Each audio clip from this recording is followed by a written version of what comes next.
Ho, ho, ho! It's Tarquini!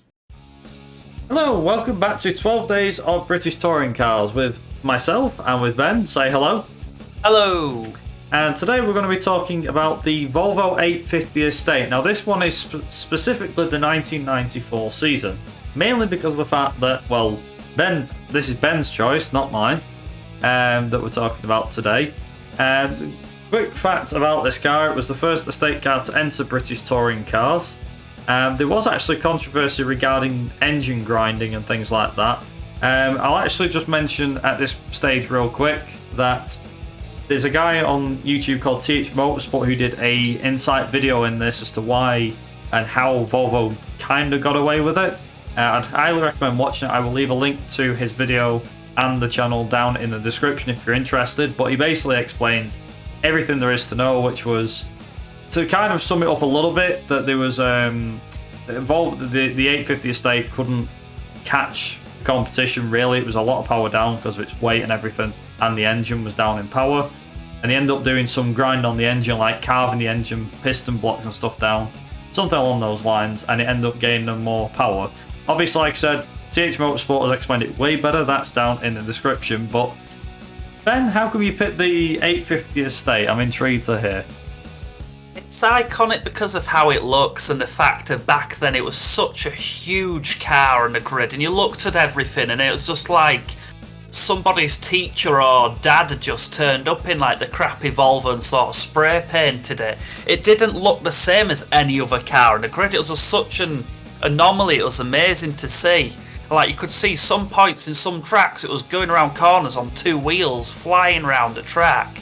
Like you said, it was down on power, it was ridiculously heavy. So it never really achieved anything too spectacular, but it was just one of them cars where it turned up, it looked so different and so insane. Of just by the fact it looked like a really crap car, it was brilliant to see it just go around the track. So I think it was more just, I like it for the fact of how it looked as a car, not for what it did, not any of that, just for the looks and just seeing it there.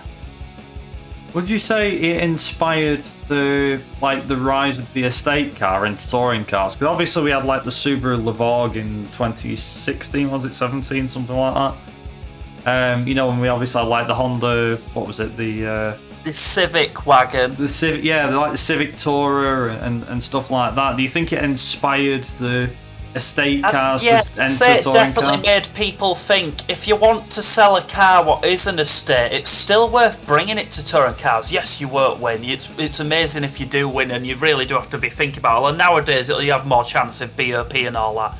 But it's just more like it's a good way to still sell your estate, because everybody will go, freaking hell, look at that giant car on the grid. Isn't that so interesting? You can fit more sponsors on the car, so that's a bonus. So it's one of them where it looks so different. I would say it has inspired other companies and like manufacturers to go, you know what, we can bring an estate, because people remember the Volvo even though it didn't do well. So yeah, definitely. Just a final question before we go, but would you see an estate car returning in the future? Because I know we don't really have any proper estate cars on the grid, do we, at the moment? Can you see any estate cars entering British touring car in the next couple of years?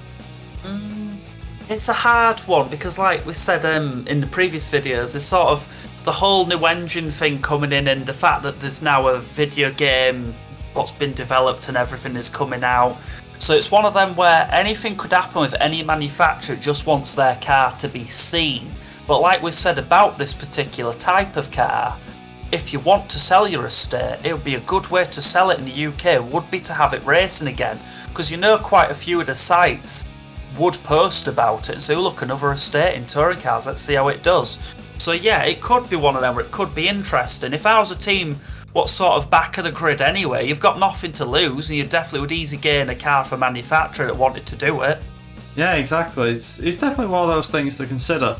But what are your guys' opinions on this? Did you like the 850 estate? What was your thoughts on it? Did you like it? Did you not like it? Let us know, as always, down in the comment section below.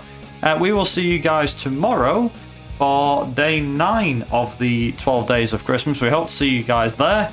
Thank you very much for watching, and from myself and from Ben, ta-ra. Bye.